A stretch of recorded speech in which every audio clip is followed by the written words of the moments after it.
Okay, a few days have passed, maybe about 10 days, and I'm going to check out the potatoes again. I know that they can grow a lot more, but I want to be able to harvest some now because I've got a lot of potatoes to harvest, so I want it to kind of last for a while. So I want to have lots to share and lots for us too. It's a beautiful windy day and there could be rain on the way, so I want to be sure to harvest while it's dry. That's always handy, not to be dealing with like wet mud. And with it being underneath the plastic, it's a lot easier too. I have loosely put dirt on this plastic so I'm able to lift it up, and you can see underneath there are no weeds. And I'm going to get out my little shovel and I'm going to start digging. Look what I have here. Now that is a nice sized potato. These are nice red potatoes. So I'm going to reach down and pick it off, and so I'm going to rummage around and see what else. Seeing these little ones that have quite a ways to grow, and I want to take note that you need to be really careful when you're digging because you can damage the potatoes, and of course if you damage some, it's okay, you can just use those ones up right away, and just be careful that the ones you try to save are really good quality with no cuts in them.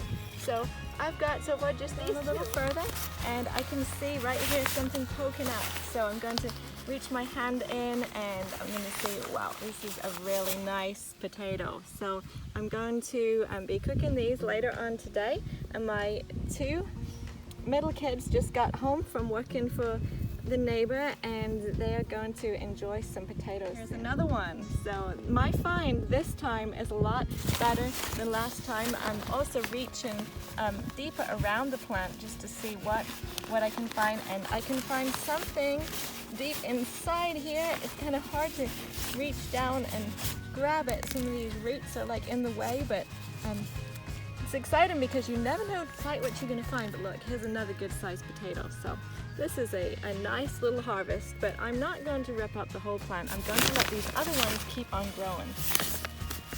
So I have put the plastic back down and loosely covered it up, but you can see that you can do that with all the potato plants, and you can get a nice little harvest as you need it and let the small ones keep growing. So that's what I intend to do. But today I'm in a bit of a hurry because I need to take one of the puppies to the vet. So I'm gonna go ahead and harvest some squash, and I'm gonna cook some food for the children before I go. A nice little squash here. Definitely I've got some squash here that needs to be harvested, and I'm glad that I have plenty to share because there's no way that we could use up all the squash that you have to harvest often. And even though you harvest often, even every couple days, you're going to have big ones like this.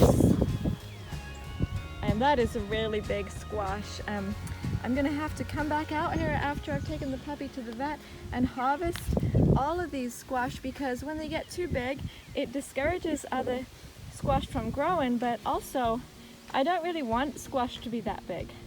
I like them when they're young. And the green beans really need harvesting now too. This is an extremely busy day, and I have way more than I can actually do today in one day.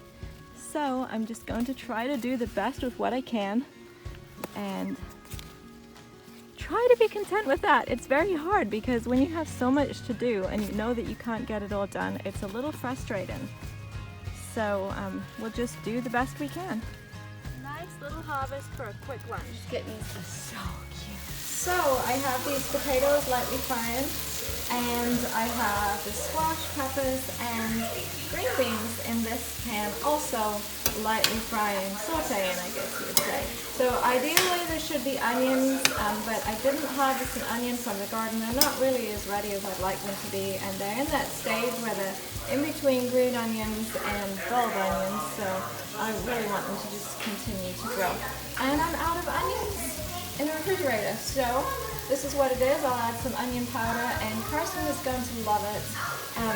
Quick lunch. I'm going to let Carson take over because I have to skedaddle to the vet. So here I am at the vet. It is 5 to 1. They get back from lunch at 1 o'clock. And I always like to get there early. So lately, as I have more kids, I'm not as early as I'd like to be. But I still try. So today I made a little puppy. So she seems to have quite a bit of energy right now, so that's encouraging. I think she's going to be okay. She just needs some medicine in her eyes. The puppies some of them had an eye issue, but they got better really fast. This one is the smallest girl, and she still has a little problem, so we're going to see what the vet says, but probably just some little bit more antibiotics and maybe some ointment in her eyes, and then she's going to be just fine. See you next time.